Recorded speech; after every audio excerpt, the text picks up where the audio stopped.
ആകാശവാണി.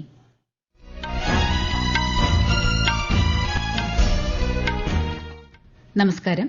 വാർത്തകൾ വായിക്കുന്നത് അശ്വതി.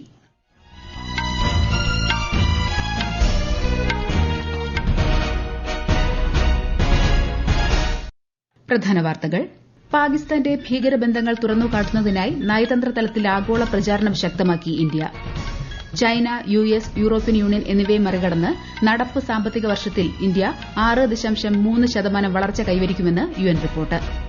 സംസ്ഥാനത്ത് ശാസ്ത്ര പഠനത്തിന് അനുയോജ്യമായ അന്തരീക്ഷം സൃഷ്ടിക്കുന്നതിന് സർക്കാരിനൊപ്പം ശാസ്ത്ര സാങ്കേതിക വിദഗ്ധരും അണിചേരണമെന്ന് മുഖ്യമന്ത്രി പിണറായി വിജയൻ. രാജ്യത്തെ ആധാർ അധിഷ്ഠിത ഇടപാടുകൾ 150 ബില്യൺ മറികടന്നു. ദോഹ ഡയമണ്ട് ലീഗ് പുരുഷ ജാവലിൻ ത്രോയിൽ വെള്ളി മെഡൽ നേടിയ നീരജ് ചോപ്രയെ അഭിനന്ദിച്ച് പ്രധാനമന്ത്രി നരേന്ദ്രമോദി. കേരളത്തിൽ ശക്തമായ മഴയ്ക്ക് സാധ്യതയെന്ന് കേന്ദ്ര കാലാവസ്ഥാ വകുപ്പ്. നാളെ മുതൽ ഈ മാസം 20 വരെ മത്സ്യത്തൊഴിലാളികൾ കടലിൽ പോകരുതെന്ന് മുന്നറിയിപ്പ്. വാർത്തകൾ വിശദമായി.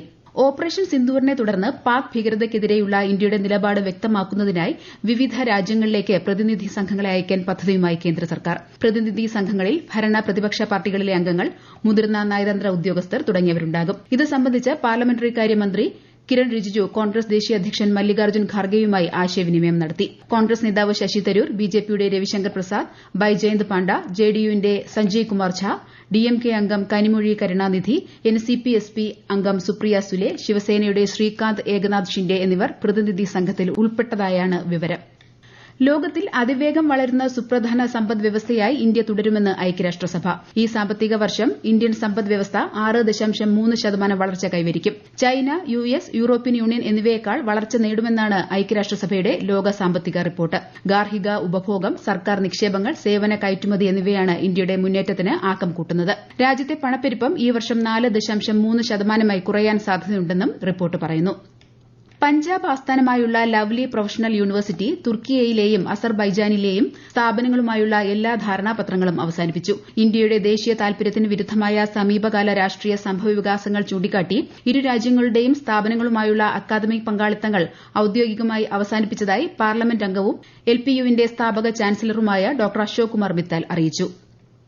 ഓപ്പറേഷൻ സിന്ദൂറിലൂടെ രാഷ്ട്രത്തിനായി പോരാടിയ ധീര സൈനികരെ അഭിവാദ്യം ചെയ്തുകൊണ്ട് രാജ്യത്തുടനീളം തിരംഗ യാത്രകൾ പുരോഗമിക്കുന്നു. സായുധ സേനകളോടുള്ള ആദരസൂചകമായി ആകാശവാണി വാർത്തകൾ അവതരിപ്പിക്കുന്ന പ്രത്യേക പരമ്പരയിൽ ഇന്ന് കാർഗിൽ യുദ്ധത്തിൽ മാതൃകാപരമായ ധീരത പ്രകടിപ്പിച്ച പരംവീര ചക്ര ജേതാവ് റൈഫിൾമാൻ സഞ്ജയ് കുമാറിനെ സ്മരിച്ചു. 1999 ജൂലൈ 4 കാർഗിൽ യുദ്ധത്തിൽ ഗുരുതരമായി പരിക്കേറ്റ അദ്ദേഹം സമാനതകളില്ലാത്ത പോരാട്ട വീര്യമാണ് പ്രകടിപ്പിച്ചത്.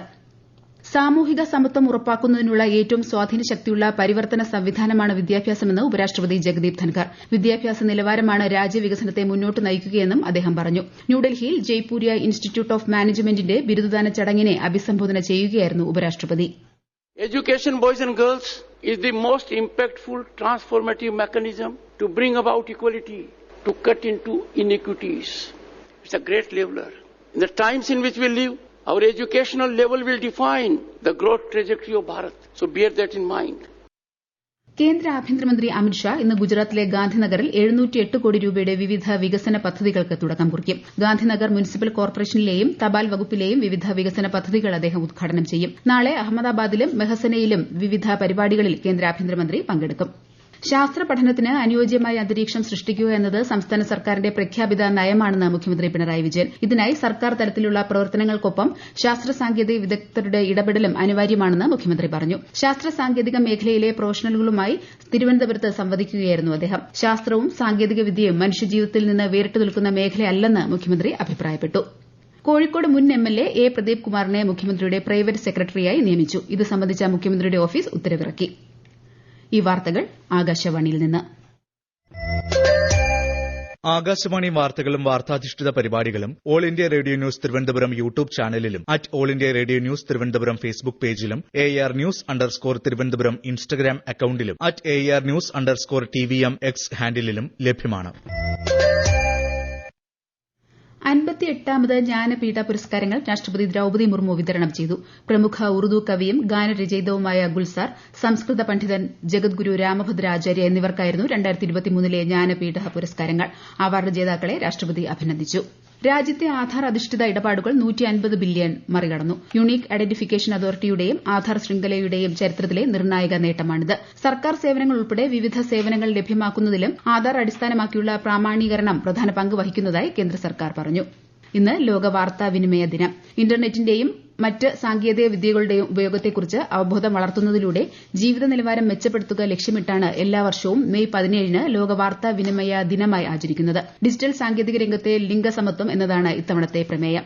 ഇന്ന് ലോക ഹൈപ്പർ ടെൻഷൻ ദിനം. അമിത രക്തസമ്മർദ്ദത്തെക്കുറിച്ച് ജനങ്ങളെ ബോധവൽക്കരിക്കുകയാണ് ദിനാചരണത്തിന്റെ ലക്ഷ്യം. ഉയർന്ന രക്തസമ്മർദ്ദം ഹൃദയാഘാത സാധ്യത വർദ്ധിപ്പിക്കുമെന്നും ശരിയായ ജീവിതശൈലി പിന്തുടരുന്നതിലൂടെ രക്തസമ്മർദ്ദം നിയന്ത്രിക്കാനാകുമെന്നും പ്രശസ്ത ഹൃദ്രോഗ വിദഗ്ധൻ ഡോക്ടർ ജോർജ് കോശി ആകാശവാണി വാർത്തകളോട് പറഞ്ഞു. മൊത്തത്തിൽ കാലറീസിന്റെ അളവ് കുറയ്ക്കും, ശരീരഭാരം ഏറ്റവും നോർമലായിട്ട് കീപ്പ് ചെയ്യുക, ക്രമമായിട്ടുള്ള വ്യായാമം, ഈ 3 കാര്യങ്ങളാണ് നമുക്ക് പ്രധാനമായിട്ട് ചെയ്യാൻ പറ്റുന്നത്. പിന്നെ മാനസിക പിരിമുറുക്കം കഴിയുന്നിടത്തോളം ഒഴിവാക്കാൻ പറ്റുന്ന രീതിയിൽ. അതിന്റെ കൂടെ നമ്മൾ ഒരിക്കലും മറക്കരുത്, സ്ലീപ്പ് വളരെ ഇമ്പോർട്ടന്റ് ആണ്. പക്ഷെ ഒരു 6 hours എങ്കിലും വളരെ നല്ല ക്വാളിറ്റി സ്ലീപ്പ് ഉണ്ടെങ്കിൽ അത് തന്നെ നമ്മളുടെ ബ്ലഡ് പ്രഷർ കൺട്രോൾ ചെയ്യാൻ വളരെയധികം ഹെൽപ്പ്. 2023-ൽ മഹാരാഷ്ട്രയിലെ പൂനെയിൽ സ്ഫോടക വസ്തുക്കൾ നിർമ്മിച്ച് പരീക്ഷിച്ചതുമായി ബന്ധപ്പെട്ട കേസിൽ ഒളിവിലായിരുന്ന 2 പേരെ ദേശീയ അന്വേഷണ ഏജൻസി അറസ്റ്റ് ചെയ്തു. മുംബൈ അന്താരാഷ്ട്ര വിമാനത്താവളത്തിൽ വെച്ചാണ് ഇരുവരെയും പിടികൂടിയത്. ഇന്തോനേഷ്യയിലെ ജക്കാർത്തയിൽ ഒളിവിൽ കഴിഞ്ഞിരുന്ന ഇവർ ഇന്ത്യയിലേക്ക് മടങ്ങുന്നതിനിടെയായിരുന്നു അറസ്റ്റ്. ഇന്ത്യ പാക് സംഘർഷത്തെ തുടർന്ന് നിർത്തിവച്ചിരുന്ന IPL ക്രിക്കറ്റ് മത്സരങ്ങൾ ഇന്നു മുതൽ പുനരാരംഭിക്കും. ഇന്ന് റോയൽ ചലഞ്ചേഴ്സ് ബംഗളൂരുവും കൊൽക്കത്ത നൈറ്റ് റൈഡേഴ്സും തമ്മിൽ ഏറ്റുമുട്ടും. രാത്രി 7:30-ന് ബംഗളൂരു ചിന്നസ്വാമി സ്റ്റേഡിയത്തിലാണ് മത്സരം. ദോഹ ഡയമണ്ട് ലീഗ് പുരുഷ ജാവലിൻ ത്രോയിൽ റെക്കോർഡ് ദൂരമെറിഞ്ഞ് 2ാം സ്ഥാനം നേടിയ നീരജ് ചോപ്രയെ പ്രധാനമന്ത്രി നരേന്ദ്രമോദി അഭിനന്ദിച്ചു. അചഞ്ചലമായ സമർപ്പണത്തിന്റെയും അച്ചടക്കത്തിന്റെയും ഫലമാണ് ഈ നേട്ടമെന്ന് പ്രധാനമന്ത്രി സമൂഹ മാധ്യമത്തിൽ കുറിച്ചു. നീരജിന്റെ നേട്ടത്തിൽ രാജ്യമേറെ അഭിമാനിക്കുന്നതായി പ്രധാനമന്ത്രി പറഞ്ഞു. 90.23 മീറ്റർ ദൂരമെറിഞ്ഞാണ് നീരജിന്റെ വെള്ളി മെഡൽ നേട്ടം. വിജയത്തിൽ ഏറെ സന്തോഷമുണ്ടെന്നും വരും മത്സരങ്ങളിൽ മികച്ച പ്രകടനം കാഴ്ചവെക്കാൻ പരിശ്രമിക്കുമെന്നും നീരജ് ചോപ്ര പ്രതികരിച്ചു. फरवरी में कोच के साथ ट्रेनिंग स्टार्ट की है. थोड़ी बहुत टेक्निक चेंज हो रही है तो थोड़ा टाइम लगेगा, लेकिन मैं खुश हूँ कि फाइनली काफी लोगों का क्वेश्चन था कि 90 मीटर कई बोलते भी थे कि नहीं हो पाएगी, क्योंकि 2018 से मैं यहाँ तक पहुँच गया हूँ और 88-89 के बैरियर काफी बार तोड़े हैं. तो फाइनली मेरा तो नहीं, लेकिन इंडियंस का बर्डन कहीं ना कहीं दूर हो गया है कि हाँ 90 मीटर क्रॉस हो गया है. लेकिन मुझे ये लगता है कि भाई मैं और अच्छी थ्रो कर सकता हूँ और इस साल करेंगे भी. मैं काफी खुश हूँ. ഇതാദ്യമായാണ് നീരജ് ചോപ്ര 90 മീറ്റർ ദൂരം മറികടക്കുന്നത്. 91.06 മീറ്റർ എറിഞ്ഞ ജർമ്മനിയുടെ ജൂലിയൻ വെബറാണ് ഡയമണ്ട് ലീഗിൽ ഒന്നാമതെത്തിയത്. അരുണാചൽ പ്രദേശിൽ നടക്കുന്ന സാഫ് അണ്ടർ 19 ഫുട്ബോൾ ചാമ്പ്യൻഷിപ്പിൽ ഇന്ത്യ ഫൈനലിൽ പ്രവേശിച്ചു. എതിരില്ലാത്ത 3 ഗോളുകൾക്ക് മാൽദീവ്സിനെ പരാജയപ്പെടുത്തിയാണ് ഇന്ത്യയുടെ ഫൈനൽ പ്രവേശനം. നാളെ നടക്കുന്ന ഫൈനലിൽ ഇന്ത്യ ബംഗ്ലാദേശിനെ നേരിടും.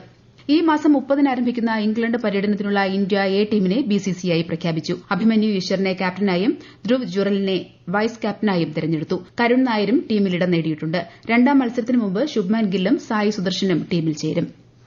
കേരളത്തിൽ വരും ദിവസങ്ങളിൽ മഴ ശക്തമാക്കാൻ സാധ്യതയുണ്ടെന്ന് കേന്ദ്ര കാലാവസ്ഥാ വകുപ്പ്. ഇന്ന് പത്തനംതിട്ട, ഇടുക്കി ജില്ലകളിൽ മഞ്ഞ ജാഗ്രത പ്രഖ്യാപിച്ചിട്ടുണ്ട്. പാലക്കാട് മുതൽ കാസർഗോഡ് വരെയുള്ള 6 ജില്ലകളിൽ നാളെ മഞ്ഞ ജാഗ്രതയാണ്. നാളെ മുതൽ ഈ മാസം 20 വരെ മത്സ്യത്തൊഴിലാളികൾ കടലിൽ പോകരുതെന്നും മുന്നറിയിപ്പുണ്ട്. വടക്കുകിഴക്കൻ യുക്രൈനിൽ ഒരു യാത്രാ വാഹനത്തിന് നേരെ റഷ്യൻ ഡ്രോൺ നടത്തിയ ആക്രമണത്തിൽ 9 പേർ കൊല്ലപ്പെട്ടു. 4ഓളം പേർക്ക് പരിക്കേറ്റു. ഇരു രാജ്യങ്ങളും തമ്മിലുള്ള ആദ്യത്തെ നേരിട്ടുള്ള സമാധാന ചർച്ചകൾ നടത്തി മണിക്കൂറുകൾക്ക് ശേഷമാണ് ആക്രമണം. അമേരിക്കൻ ഉൽപ്പന്നങ്ങൾക്കുള്ള എല്ലാ തീരുവകളും പിൻവലിക്കാമെന്ന് ഇന്ത്യ വാഗ്ദാനം ചെയ്തതായി അവകാശപ്പെട്ട് US പ്രസിഡന്റ് ഡൊണാൾഡ് ട്രംപ്. എന്നാൽ നിലവിലുള്ള ചർച്ചകൾ അന്തിമമല്ലെന്ന് ട്രംപിന്റെ വാദത്തോട് വിദേശകാര്യമന്ത്രി S. ജയശങ്കർ പ്രതികരിച്ചു. ഇന്ത്യയും USഉം തമ്മിൽ വ്യാപാര ചർച്ചകൾ തുടരുകയാണെന്നും വ്യാപാര കരാർ ഇരു രാജ്യങ്ങൾക്കും പ്രയോജനകരമാകണമെന്നും ശ്രീ ജയശങ്കർ പറഞ്ഞു. ടെക്സസിലെ തടങ്കൽ കേന്ദ്രത്തിൽ തടവിലാക്കപ്പെട്ട വെനസ്വേലൻ കുടിയേറ്റക്കാരെ നാടുകടത്തുന്നത് താൽക്കാലികമായി നിർത്തിവെക്കാൻ US സുപ്രീംകോടതിയുടെ ഉത്തരവ്.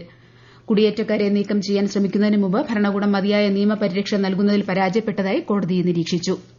പ്രധാന വാർത്തകൾ വീണ്ടും. പാകിസ്ഥാന്റെ ഭീകരബന്ധങ്ങൾ തുറന്നുകാട്ടുന്നതിനായി നയതന്ത്ര തലത്തിൽ ആഗോള പ്രചാരണം ശക്തമാക്കി India. China, US, European union എന്നിവയെ മറികടന്ന് നടപ്പ് സാമ്പത്തിക വർഷത്തിൽ ഇന്ത്യ 6.3% വളർച്ച കൈവരിക്കുമെന്ന് UN റിപ്പോർട്ട്. സംസ്ഥാനത്ത് ശാസ്ത്ര പഠനത്തിന് അനുയോജ്യമായ അന്തരീക്ഷം സൃഷ്ടിക്കുന്നതിന് സർക്കാരിനൊപ്പം ശാസ്ത്ര സാങ്കേതിക വിദഗ്ധരും അണിചേരണമെന്ന് മുഖ്യമന്ത്രി പിണറായി വിജയൻ. രാജ്യത്തെ ആധാർ അധിഷ്ഠിത ഇടപാടുകൾ 150 ബില്യൺ മറികടന്നു. ദോഹ ഡയമണ്ട് ലീഗ് പുരുഷ ജാവലിൻ ത്രോയിൽ വെള്ളി മെഡൽ നേടിയ നീരജ് ചോപ്രയെ അഭിനന്ദിച്ച് പ്രധാനമന്ത്രി നരേന്ദ്രമോദി. കേരളത്തിൽ ശക്തമായ മഴയ്ക്ക് സാധ്യതയെന്ന് കേന്ദ്ര കാലാവസ്ഥാ വകുപ്പ്. നാളെ മുതൽ ഈ മാസം 20 വരെ മത്സ്യത്തൊഴിലാളികൾ കടലിൽ പോകരുതെന്ന് മുന്നറിയിപ്പ്. വാർത്തകൾ കഴിഞ്ഞു. അടുത്ത വാർത്താ പ്രക്ഷേപണം വൈകിട്ട് 6:30-ന്.